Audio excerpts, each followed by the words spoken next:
Chris, how was your pee break? My pee break? They might flash you on the tip. Random baby. Yeah. Well, thanks for having me. Quite an intro.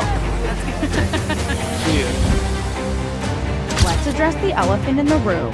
That's not the elephant in the room. There's no elephant. Nobody cares. I too am a thought criminal. Good. Well, I like you already. Does this look like a girl who's joking around? No. Around? But how much do you actually understand money? Especially the new wave. Beauty or intelligence? When you unleash both, it is men's kryptonite. Welcome to Talk to Me, Taylor. What is up, everybody? Happy Monday. We ain't sleeping in class today. We got a different kind of episode for you today, and I am very excited because, you know, everyone's hooting and hollering about this thing and the other thing, and I said, no, bitch. Not today. I had such an interesting weekend, and I have anecdotes and stories, really eye-opening. And it's not just for Taylor story time. It's because these stories, I think, are so reflective of where people are at right now. And I want you guys to learn from them and be entertained by them, but also take value in them. So I'm going to first start class. Like I said, no sleeping in class today. What is up, Jim Bob? Yes, Monday through Friday, live at 7 p.m., baby. You know it in Pyramid 7, all the faves. All right, class, raise your hand if you are happy being in a box. I'm not talking about, like, I know there are guys out there that are like, I like a nice little box. No, not that kind of box. Being in a box, being labeled as something, being confined to a certain type of identity. Do you like it? And further, is it actually even working for us? I would go out on a limb and say no, not quite. It's not. Nobody's happy in the boxes. And, you know, they can pretend, right? Whether it's a political box, whether it's a box as a woman, as a man, a religion, if you think this, if you think that. Is it working out for us? I don't think so. We have algorithms that are respectively like jerking off to different people's boxes and giving them a whole different kind of reality than the other. We have people literally shooting others over the box they're in or the perceived box of the others. Like, it ain't working for us. It's not working. And I've had enough of it. And I think that it's time. And I get it. I get why people like them because it makes them feel like part of a tribe or like safe for security. But I ain't having it no more. And Jim Bob, I so appreciate that. Yes, welcome back. I'm so excited to have you here. You're gonna love this today. Totally different than the usual. So I'm gonna be upfront with you all on this Monday. All right. So you guys know I have been taking in the Charlie Kirk encyclopedia. Like, it has struck me to the core in a way that I can't even articulate, although I do my best at it on this fine program. And, you know, like I said, it's made me rethink everything, my purpose, my vehicle for my voice, how I do things, how I reach you all, what I stand for, all of it, faith, spirituality, conviction, right? All of it. And one thing I haven't shared with you all is even reflecting on my womanhood and femininity and sexuality. Because, and I've been watching a lot of Erica Kirk too, and there's no denying that they were so foundationally in love, secure, a powerhouse team, like goals, through and through goals, right? And obviously them very much rooted in faith and Christianity.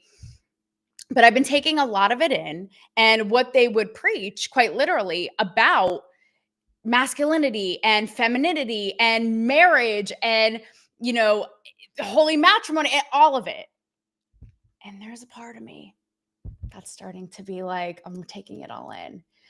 And I'm like, okay, yes, like women being women, men being men, all for that, yes. But I'm like, okay, but like, I like really big cocks and I like big tits and having them out, like tits out. Am I going to go to hell? Like, am I immoral? Like, am I? What is this all getting into me? Oh my God, like, may the power of Christ compel me. What is happening? Like, literally, it has sunk in this far. And this is stuff that I'm all really wrestling in. I'm like, does this make me an immoral person? Does this make me a bad person or a bad woman? Am I going to hell? Yeah, what Jim Bob said, repost this or you're a communist. Yeah, straight up what he said. So this is all stuff I've really been wrestling with at length, you know, in the midnight hour when I feel the power of something happening there.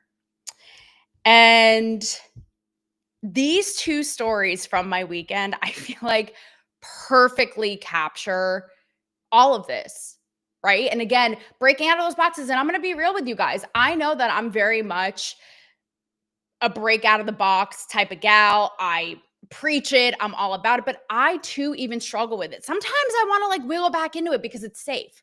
So I'm not, I mean, I walk the walk, yes, but I'm no means perfect at, oh, fuck it, I don't care, because I fall victim to it too, being like, no, no, no, I should, case in point, like I should confine myself this way. I should be this way. And it's not working. Oh, hey, John Legend, what's up? It's okay. That's okay. Yeah. Okay, cool. So, stories from the weekend. All right. So, I was in the midst of downtown Broadway, like debauchery, okay, over the weekend. Because, yes, on the side, you know, we all do what we got to do.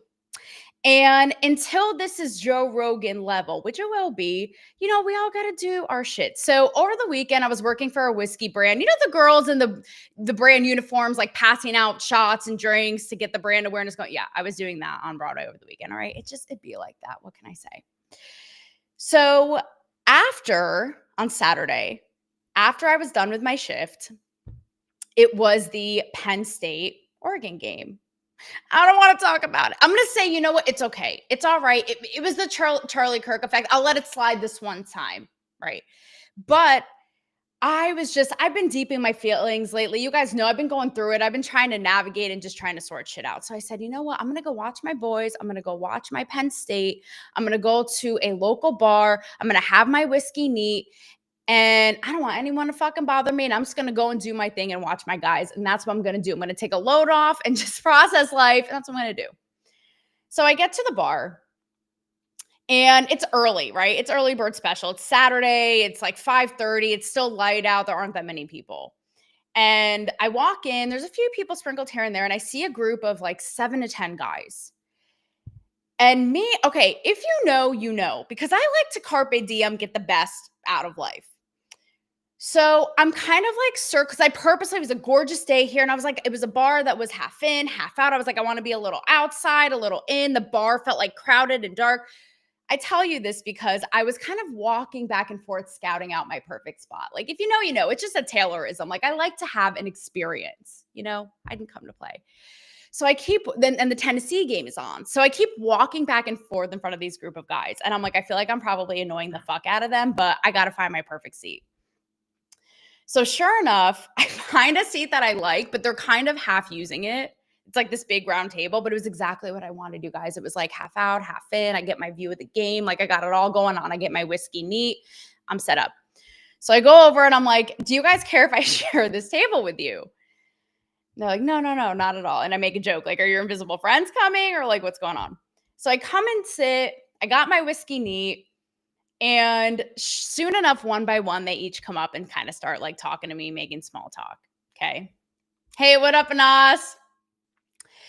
So the turn of events was really something. to be had because, you know, at first I'm like, I don't really want to be talked to right now. I just want to watch the game. I'm just trying to have my whiskey, but it becomes like very interesting, right? So it's like a movie. At first, it's like the small talk. It's kind of like whatever. And then, you know, you cut to an hour later and everyone's like, yeah, like hanging out and having fun. That's exactly what happened. So cut to like 45 minutes, an hour later, okay? And it's me at this table surrounded by all these dudes. I come to find out that a couple of them, I won't like completely put them on blast, but a couple of them work in a federal capacity when it comes to, how do I say this? I don't want to put them on blast. Correctional facilities, right, if you will. So either way, we get into these whole deep and really intricate, interesting conversations about Candace Owens, about Tyler Robinson, about what really happened, about the Epstein files, like what is really going on, the FBI, because one of them wanted to pursue being in the FBI. One of them was talking about pursuing ICE. Like we're just talking about all this stuff, right? Really fascinating and really got me. And maybe I'll disclose that at a later time, but basically, as we know, like they're all hiding shit for personal reasons and it won't put out, Lord knows what, right? But either way, we're having this really intellectual conversation about all this stuff. So cut to a little bit later. I don't know how it comes about, but basically I get them to tell me what they were really thinking when I came into the bar and was kind of like looking around and scoping out the scene before them. And I told them I thought it was really annoying you guys because I thought you were trying to watch the game. So we get into, they tell me like all the locker room talk. I'm like, I welcome it. Like, tell me, I do not care. Like, I'm here for the male gaze. I want to hear it. It's really entertaining. It's really fascinating how your brains work. So they are just like word vomit, like just telling me, they're like, I can't even believe we're telling you this right now. One thing after the next. What they said about how I was wearing, you know, a white tank top with no bra. And, you know, one of them dared the other to come over there. He was like, I'll give you $100 if you like accidentally pour water on her, or made a comment about my ass or whatever it was. Right. And I was like, I hope you would. Fuck, I work hard on it. Like shit, you know. And even like the fact that I was drinking a whiskey neat or had the balls to go to the bar by myself, which like, what do I care? Right. But that's just how I roll. I literally do not give a fuck. Love doing things alone. So all this, and just even like one of them made a joke about, you know, like, is anyone suddenly thirsty for milk? Like with my tits, the whole thing. And again, I'm not offended at all. I'm just like having so much fun with this. So I decide to kind of mess with one of them a little bit. And again, like the fact that we're even having this conversation. And by the way, we're weaving in and out. So it goes from like Epstein files to like the male gaze and tits to where they're literally describing what is hot in a bikini and how even like, you know, those bikinis that just cover the nipples versus the under boob.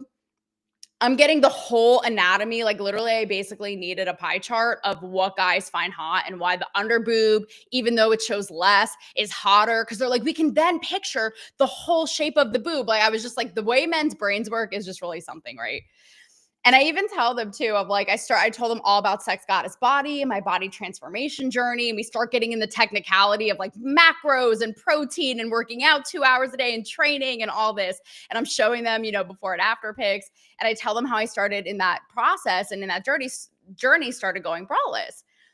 And how not only is it super hot for men, but so hot and powerful and fun as a woman, right? I'm like, I haven't barely even seen a bra since. I recently, you know, reintroduced them. But it was hilarious because they were like, tell all your friends, thank you. You are doing the Lord's work. Tell everybody you know, pass it on. And thank you for fighting this fight. Yes, like the braless thing.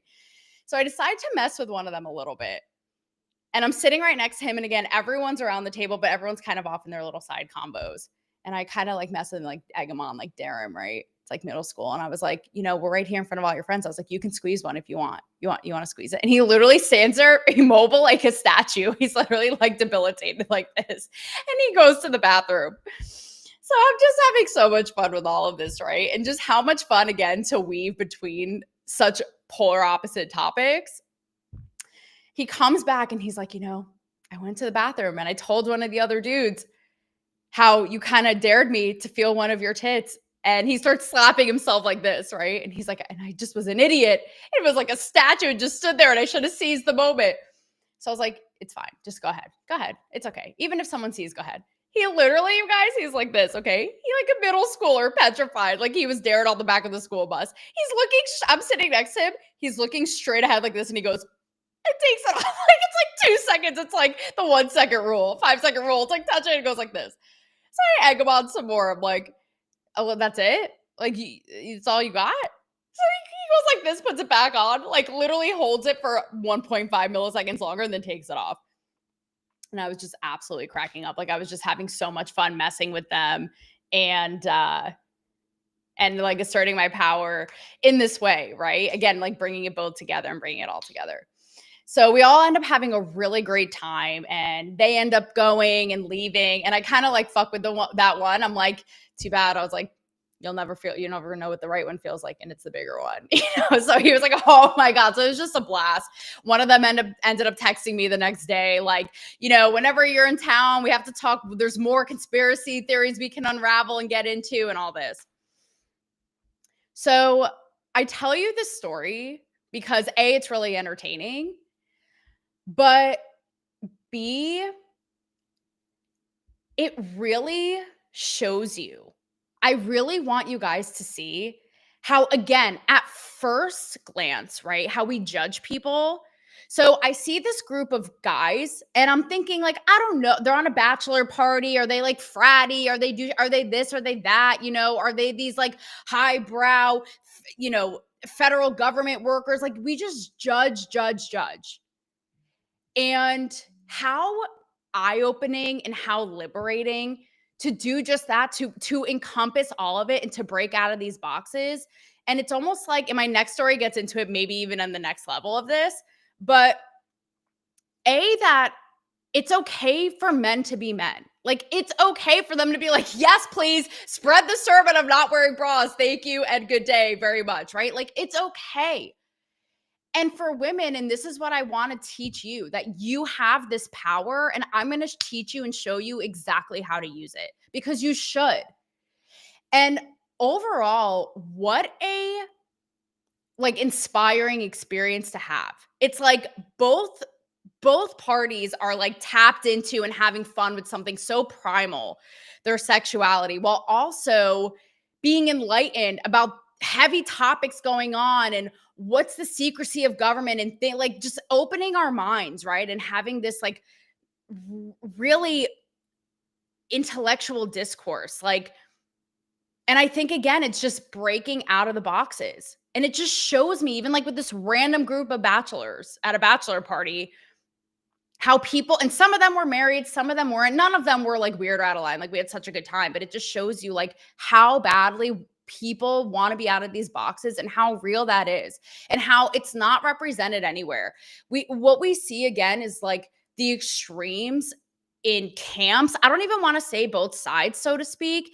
And this is like, for me, again, even though I'm all about this, it continues to surprise me. Because I too fall victim to judging, to assuming, to putting preconceived notions on people or thinking like, oh, they're going to think I'm this or they're going to think I'm crazy or they're probably this or they're probably that. And when you're in it in day to day like this, it just shatters all of that. And it will just completely open your mind. And it shows where people are really at. And what people are and how multidimensional we are and how we can be all things. Pyramid 7. I hear that Trump is actually not using the Epstein files to his advantage. Also, what if he is protecting Bill Clinton? Maybe. Yeah. What these guys were saying, I'll talk about it at a later time, but basically their theory was that someone advised Trump, like this would be like massive destruction basically. So it's literally not even worth it. And he did, by the way, this one did think that Epstein did kill himself. But anyway, that's neither here nor there. We will get to that at a later point, but it did make me think again about what we don't know, what is concealed and why, and all of this, right? Again, transparency. So my second story is, okay, so when I was the shot girl, Pyramid 7, we all do, but the older you get, the less it really bothers you. Yes. Okay, Pyramid 7, that's going to get into my story right now, okay? So this one's going to like blow your brains and your balls off, guys. So as I was the shot, if you missed it in the intro over the weekend, because I do have to do side hustles still. We all got to do what we got to do. I was for lack of a better word, like a shot girl during the afternoon at bars on Broadway, sampling different whiskeys for people, for the consumers. And so, all right. So on Saturday, there was two groups of middle-aged couples. I would say they were in their 50s. I'm sorry, it was one group, two couples in their 50s. And there was one guy, one husband, who was like all about the whiskey, kept tipping me, kept getting samples, all this. And again, assumption. I had it in my head. I was like, oh, the wives are going to hate me right now. Like this younger chick giving whiskey, the husband's tipping, da-da. She even made a comment like, we have that whiskey at home. So I'm like, I'm judging it. I'm like, oh my God, they hate me and like literally want to run my blonde ass over like with a Range Rover, right? So sure enough, the next day when I'm there, same thing, passing out samples, passing out shots, I see them again. Okay. And so I'm like, oh, hey, how's it going? Long time no see. And they're out of towners as well. And I bring that one guy a shot, because he was so generous the day before. So I'm standing there, I'm passing time. This was just yesterday on a Sunday, on the day of rest, but no one's really resting, right? Yeah, I love whiskey too. It is my drink of choice. So the wives are in the bathroom and one of the husbands comes up to me and he goes, all right. He's like, this isn't sexual in nature. I just want you to know. And you guys know me. I'm like, I could care less. Like, what is it? Just say it. Like, just come out with it. I'm not offended. So my head automatically goes to two things. I'm like, either he's going to tell me that, and I wasn't like weird or creepy or anything, but I was like, either he's going to tell me that in some way, like their wives are uncomfortable by me being around. Again, preconceived judgment, or he's going to make some sort of comment like, I don't know, something complimentary, right? And so he's like, this isn't sexual, but our wives, and he continues on. And we basically get in this whole conversation and he asked me about my boobs. He's like, our wives want to get our boobs done, da, da, da, da, da. What do you think? What's your experience? This and that. So I tell them like, we're having a whole full-blown combo about tits at this point, okay? I'm telling them about my body transformation journey. I'm talking about my tits prior, during, after, why I lost them, how I put some back, like the whole thing, how they used to be ginormous. And I'm telling them like, literally, I may as well be like, well, here's my doctor charts from the last century. Okay. So the wives start coming back and I'm interested to see, I'm like, wait, are they going to like, be like, okay, let's like stop talking about that or stop talking about it? Or are they just going to like air it out and be like, here's what we're talking about? And it was the latter. So sure enough, the husbands are like dust at this point. And very, very sweet, though, very sweet men. And I get into a whole conversation with the two wives all about their tits. Literally not joking. Like one step away from, again, being like, do you want to feel them? I'm literally like showing them pictures. And they're like, wow, like topless, like the whole thing. I'm not kidding, for literally a half an hour. Next thing you know, I'm getting marriage advice from them. They've both been married like 20 years plus. Like it is literally a whole thing to where the husbands are like, well, fuck us. Like, okay, like they have a new best friend. We're having like an Oprah sit down. Like it's just literally an entire thing. So come to find out, like in a twist, nobody fucking saw coming, certainly not me. The man who came up to me to first ask about the tits thing, the day prior was wearing the Charlie Kirk Freedom shirt. And I fist pounded him and I was like, I love it. Like, I want one of those shirts, which by the way, Talk to Me Taylor is my Venmo, donations accepted. So I can get a Charlie Kirk Freedom shirt. I'm like, help me, I'm poor. No, but so somehow I bring it up. I was telling them about my show and this platform and what I do, my past on the red carpet, all of this, and talk about how much Charlie Kirk and what happened really struck me and has rocked me and made me rethink everything spiritually and all this. Turns out that they are actually not like the heir of Hugh Hefner, okay, like you would think. Again, like so sweet, both of these couples, but that they're these devout Catholics who pray together and who want to travel the country and like spread the gospel and educate people. So 15 minutes after we're literally doing a whole college essay about the anatomy of tits and how they want their tits to be and how mine are and how I love them and how they will be so happy and all the things.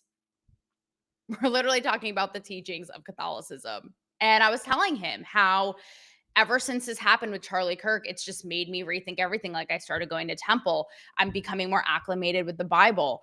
Every morning I meditate for years. And even lately, I've done more faith aligned meditations. I will read a passage every morning from the Old Testament and the New Testament. I just told them, I'm like, something about it. And I said, if you don't feel it, like you literally have to be brain dead. And they're like, no, 100%. So, they follow the show and, we say our goodbyes. And I end up, similarly to the last group, I end up getting a text from him, a DM rather, basically saying that it was, oh my God, Pyramid 7, they're swingers. So he basically says, what a blessing it was for us to have met you. And, I will pray for you. And even in person, like I almost got emotional. I was like, this whole thing has rocked me so much. I was like, I was crying this morning before coming here, like just figuring it all out. Right. But he said, yeah, like it was a blessing and we will pray for you and all this. So, wow. Right. I mean, the group of bachelors, cool, awesome. Again, eye-opening, but it's like this. It's like, again, a middle-aged couple to go into the anatomy, showing the women topless pics when a day before I thought they were judging me, hating me, and going from that and how they want their boobs to be and me rooting them on and advising them and guiding them and talking about the Bible and Catholicism and spirituality. All in one breath. All in one breath. And I hope that these stories, even if they were entertaining, really allow you guys to step into that, to be transparent, but it's like I said last time, it's okay for us to be human. Again, even to bring it all the way back to the beginning of the episode, listening to the teachings of Charlie Kirk and Erica Kirk being like, am I the most immoral going to burn in hell, whichever, because I have huge cocks and my tits out? Like, I don't even know. That's not what they're saying. And it's not okay. It's okay. Like, we're seeing it. Like, it's okay for us to be human. And these kind of caricatures in the mainstream don't represent who we really are and that humanity. And that's okay for us to be human. Women, for us to love our sexuality and putting it on display and our brains as well. And men to love it too. It's okay, right? To be in the same breath. Like, I love huge tits and I want my wife to have huge tits and I'll enjoy them. And I want her to be sexual and fiery and hot. Which, ladies, again, I really want to teach you all of this power because you have it and you can use it. And same thing on the other side. For men to be like, it's okay. I can notice it too. I can notice it and like it and this and that. And in the same breath, like love Jesus and preach the gospel. And it's like we're never allowed to see both of those things. And it's like, oh, I'm so glad that you like it, Pyramid 7. Yeah, because it gets lost.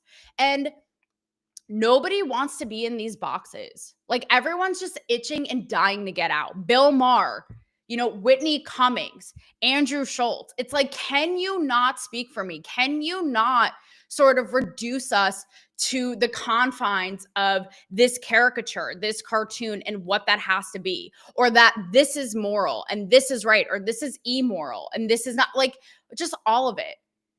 To really be empowered in that, because again, all of these experiences were so, like, I left and they left inspired and happy and kind of like breaking our own brains of what other people are. And it's crazy because, like I said, I preach this, but it breaks my own judgments. Like, wouldn't you judge, maybe it's like this group of bachelors checking out tits, or these group of guys, preaching the gospel. And it's like, they all can be the same. They all can be the same. And so if you can leave enlightened and inspired and empowered and not judgmental, like, how great would that be? That's all what we really, really want. That's all we want. And that's not to be conflated, by the way. Like, you guys know me. I am a convicted bitch. Like, when it comes to things that I'm passionate about, freedom of speech, cancel culture, men and women, identity politics, Israel, like, I am convicted and I'm standing in my belief. So this is no part of this is to be like, oh, just don't have identity and wishy-washy. Just be Pocahontas, like the colors of the wind, and let it flow. That's not at all what I'm saying. I'm not saying not to be grounded and rooted in beliefs and convictions and identity. Quite the opposite. But what I am saying is for you to not be in a box while doing it. It's okay. It's okay. So there's power in all of that. And I hope you guys liked my story for today. I want you all to be in your power, men, women, and I want to help you do that, like I said. And not that you needed it, but I hereby give you permission to do that. Just go do it, because life will just be so much juicier and colorful and better and multidimensional. It's who we really are. It's who we really are. And I'm sick of everybody trying to cap it. Like, what do the kids say these days? No cap. Well, yeah, no cap on that. Love you guys. Break out of those boxes. And I will see you tomorrow for a fascinating interview. Actually, perfect timing, with a very high profile pastor, and very controversial one at that. Love you guys. I'll see you tomorrow. Thanks for joining along for the ride.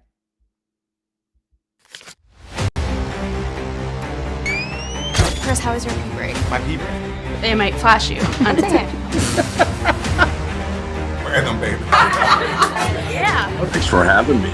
Quite an intro. Let's address the elephant in the room. That's not the elephant in the room. There's no elephant. Nobody cares. I too am a thought criminal. Good, well I like you already. Does this look like a girl who's joking around? No. Around? But how much do you actually understand money? Especially the new wave. Beauty or intelligence? When you unleash both, it is men's kryptonite. Welcome to Talk to Me, Taylor.